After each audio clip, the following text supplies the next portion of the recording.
नमस्कार दोस्तों, मैं बोल रही हूँ अंजू और स्वागत है आप सभी का आपका अपना चैनल ज्ञान दर्शन ब्लॉग में। दोस्तों, आप अपनी लाइफ में कुछ नया सीखना चाहते हैं तो मेरे चैनल को अगर मेरे चैनल पे पहली बार आए हैं तो मेरे चैनल को सब्सक्राइब कीजिएगा और अपने दोस्तों में शेयर कीजिएगा। दोस्तों, आज मैं जो वीडियो लेकर आई हूँ वह इस मैटर पे है कि अगर आप सावन के महीने में कुछ चीज़ें ऐसे हैं जो आप घर में ख़रीद कर लाते हैं तो भगवान भोलेनाथ आप पर प्रसन्न रहते हैं। दोस्तों, अब सावन के महीने में सावन के महीने का अब लास्ट सप्ताह चल रहा है और अगर आप ये सामान नहीं लाए हैं तो आप अपने घर ज़रूर लाइए। तो दोस्तों, क्या आप जानते हैं कि सावन के महीने में कुछ खास चीज़ें घर लाना बेहद शुभ माना जाता है। यदि सावन माह में इन चीज़ों को अपने घर लाते हैं तो शिव जी प्रसन्न होकर आपकी हर मनोकामना पूर्ण कर देते हैं। ये सभी चीज़ें भगवान भोलेनाथ को अत्यंत प्रिय है। दोस्तों, भगवान भोलेनाथ भोले भंडारी हैं। वह थोड़े से प्रयास से ही प्रसन्न हो जाते हैं।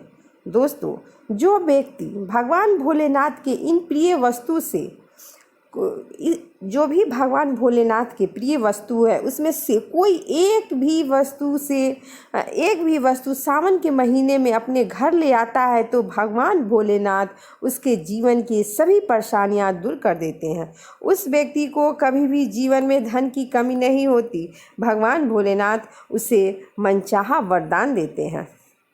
तो दोस्तों, आइए जानते हैं कि वह कौन सी वस्तु है जिन्हें सावन के महीने में घर लाने से भगवान भोलेनाथ बिना पूजा और व्रत किए ही प्रसन्न हो जाते हैं। लेकिन दोस्तों, उससे पहले मैं आपसे रिक्वेस्ट करूंगी कि आप मेरे चैनल पर पहली बार आए हैं तो मेरे चैनल को सब्सक्राइब कीजिएगा। वीडियो अच्छी लगी हो तो वीडियो को लाइक कीजिएगा, दोस्तों में शेयर कीजिएगा। दोस्तों, अब जानते हैं कि महादेव जी को कौन सी प्रिय वस्तु है जो घर लाने से भगवान भोलेनाथ बहुत प्रसन्न होते हैं। दोस्तों, पहली चीज़ है भस्म। भस्म भोलेनाथ की वो अत्यंत प्रिय वस्तु है। दोस्तों, आप शिव मंदिर से भस्म लाकर अपने पूजा घर में रख कर पूजन करते हैं तो भगवान भोलेनाथ आप पर प्रसन्न होते हैं। इस भस्म से शिव पूजा करने से बहुत लाभ होता है। इस भस्म को आप अपने तिजोरी में रख सकते हैं, अपने धन संग्रह स्थान पर रख सकते हैं। इससे धन की कोई कमी नहीं होती और भोलेनाथ की कृपा से आपके सभी कष्ट दूर हो जाते हैं। दोस्तों, दूसरी चीज़ है रुद्राक्ष। रुद्राक्ष भी शिव जी को अत्यंत प्रिय चीज़ है। मान्यता है कि शिव जी साक्षात इसी रुद्राक्ष में निवास करते हैं। रुद्राक्ष को सावन माह में घर लाने से सुख, सौभाग्य और समृद्धि की प्राप्ति होती है। इसके अलावा भोले बाबा की कृपा से जीवन की कई समस्या से छुटकारा मिल जाता है। दोस्तों, रुद्राक्ष एक प्रकार का फल होता है। इसे शिव जी का ही अंश माना जाता है। दोस्तों, शिव पुराण में बताया गया है कि रुद्राक्ष की उत्पत्ति शिव जी की आंसुओं से हुई है। अगर आप रुद्राक्ष की माला धारण करने के बारे में सोच रहे हैं तो इसके लिए सावन का महीना अत्यंत शुभ है। मान्यता है कि रुद्राक्ष के धारण करने से सभी प्रकार के अशुभ ग्रहों का प्रभाव नष्ट हो जाता है। साथ ही घर में शांति और सुकून बना रहता है। आप चाहे तो गौरी शंकर रुद्राक्ष पहनकर अपने वैवाहिक जीवन में मिठास भर सकते हैं। दोस्तों, अगली जो वस्तु है वह है गंगा जल। महादेव को जल और गंगा जल दोनों ही बेहद पसंद है। यही वजह है कि शिवलिंग पर बस एक लोटा जल चढ़ाने से ही शिवजी प्रसन्न हो जाते हैं। गंगा जल महादेव को अत्यंत प्रिय है। गंगा जी को महादेव ने अपने सिर पर विराजमान किए हुए हैं। ऐसे में आप सावन के महीने में अपने घर गंगा जल लाकर महादेव जी को शिवलिंग पर अभिषेक करें तो शिव जी अत्यधिक प्रसन्न होते हैं और उनकी कृपा बनी रहती है। शिव जी आपके घर में धन लक्ष्मी विराजमान कर देंगे, आपकी सभी मनोकामना पूर्ण कर देंगे। दोस्तों, थोड़े से गंगा जल सावन मास में अपने घर अवश्य ही रखना चाहिए, अवश्य ही लाना चाहिए। ऐसा करने से भगवान भोलेनाथ का आशीर्वाद सदा ही बना होता है। अगली चीज़ है बेलपत्र। दोस्तों, पौराणिक कथा में शिव पूजा में बेलपत्र के बारे में बताया गया है। मान्यता है कि सावन मास में शिव जी पर बेलपत्र अर्पित करने से हर मनोकामना पूरी होती है।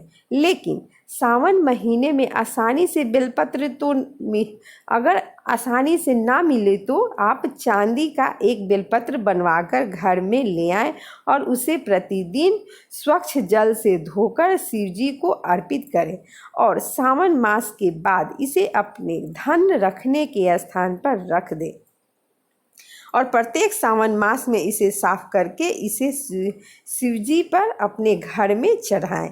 ऐसा करने से भगवान भोलेनाथ की कृपा से घर धन लक्ष्मी सुख समृद्धि सब भरा रहता है, सुख समृद्धि प्रदान होता है, घर में धन लक्ष्मी भरा रहता है और हर कार्य जो भी आपका रुका हुआ कार्य है वह सब पूर्ण होता है, सब रुकावट बाधा दूर होती है। दोस्तों अगली जो चीज़ है वह है पारद शिवलिंग। दोस्तों सावन के महीने में पारद शिवलिंग अपने घर लाकर पूजन करने से घर की सारी बीमारी दूर हो जाती है और धन्य धान्य में वृद्धि होती है। इसलिए आप अपने घर सावन के महीने में पारद शिवलिंग जरूर लाएं। दोस्तों अगली जो चीज़ है वह है त्रिशूल। त्रिशूल भगवान भोलेनाथ को बहुत ही पसंद है। उनका शिवलिंग भोलेनाथ का अस्त्र है, यह हमेशा भगवान भोलेनाथ के साथ रहता है। त्रिशूल बहुत ही पूजनीय माना जाता है क्योंकि यह त्रिलोक और त्रिदेवों का प्रतीक माना जाता है। भगवान भोलेनाथ के साथ त्रिशूल का भी पूजन किया जाता है। त्रिशूल का पूजन करने से नकारात्मक ऊर्जा का नाश होता है और शत्रुओं से लड़ने की शक्ति मिलती है। सावन के महीने में अपने घर किसी भी धातु से बनी हुई एक त्रिशूल अवश्य अपने घर लाएं और इसे स्वच्छ करके शिव जी को अर्पित करें और डेली शिव पूजा के साथ त्रिशूल का भी पूजन करें। पूरे सावन माह पूजन करने के बाद इसे अपने छत पर या बालकनी में लगा सकते हैं। इसे आपको भोलेनाथ की कृपा से सारे विघ्न बाधा दूर होगी और सारे कष्ट संकट जो भी आने वाला होगा वह सब भगवान भोलेनाथ आने से पहले ही उसे नष्ट कर देंगे, सारी बाधाएं दूर कर देंगे। आप चाहे तो त्रिशूल बना हुआ एक लॉकेट भी आप घर ला सकते हैं और भोलेनाथ पर चढ़ाकर फिर आप अपने गले में धारण कर सकते हैं, जिससे सभी कष्ट बुरी शक्ति सारे दूर होते हैं, नकारात्मक ऊर्जा सभी दूर हो जाते हैं। इस सावन के महीने में अवश्य इसे अपने गले में धारण करें। त्रिशूल बना हुआ लॉकेट को इसे आप चांदी या सोने या पीतल तांबा कुछ भी कोई भी किसी भी धातु से बनाकर आप धारण कर सकते हैं, जिससे आपको शत्रुओं से लड़ने की शक्ति मिलती है, दुख कष्ट दूर होते हैं, आपको कोई भी नकारात्मक ऊर्जा छू नहीं सकती। दोस्तों अगली जो वस्तु है वह है डमरू। सावन के महीने में शिव जी की डमरू अवश्य खरीद कर लानी चाहिए। डमरू की आवाज़ नकारात्मक ऊर्जा दूर करती है। शिव जी की डमरू और उसकी आवाज़ हिंदू धर्म में बहुत ही महत्वपूर्ण माने गए हैं। पौराणिक कथाओं के अनुसार बुरी से बुरी शक्तियों को डमरू की आवाज़ से तबाह किया जा सकता है। संध्या काल में दीपक प्रज्वलित के समय अवश्य बजाएं आप डमरू। ऐसा करने से घर में मौजूद नकारात्मक ऊर्जा का नाश हो जाएगा। अगर किसी बच्चे को डर लगता है तो उसे इस डमरू की आवाज़ सुनाएं और उसे सुनते ही उसकी सारी डर अपने आप दूर हो जाएगी। दूसरी अगली जो वस्तु है वह है नाग। भगवान शिव के गले में नाग देवता विराजमान होते हैं। यही कारण है कि हिंदू धर्म में नागों की पूजा की जाती है। नागों की पूजा की अत्यधिक महत्व है। दोस्तों सावन के महीने में आप किसी भी धातु से बने नाग देवता को लाकर आप अपने घर में लाकर पूजा के स्थान पर आप रख सकते हैं। पूजन आप उस नाग देवता को आप कर सकते हैं। पूजन के बाद आप मुख्य द्वार पे या मेन गेट पर टांग दें, जिससे नकारात्मक ऊर्जा आपके घर में प्रवेश नहीं करेगी। या तो आप इसे मुख्य द्वार के अंदर भी रख सकते हैं, जिससे चोरी होने का डर नहीं रहेगा।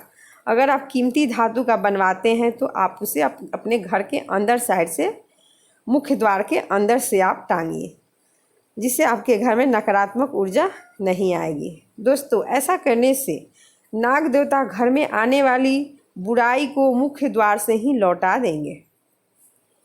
दोस्तों ये सभी चीज़ें भगवान भोलेनाथ को अत्यधिक प्रिय है। अगर आप इसे सावन के महीने में अपने घर लाते हैं तो भोलेनाथ बहुत ही शीघ्र प्रसन्न होते हैं। दोस्तों आज के लिए इतना ही, फिर मिलेंगे अगले वीडियो में। अगर ये वीडियो आपको पसंद आया हो तो वीडियो को लाइक कीजिए, चैनल को सब्सक्राइब कीजिएगा। तो दोस्तों थैंक यू दोस्तों।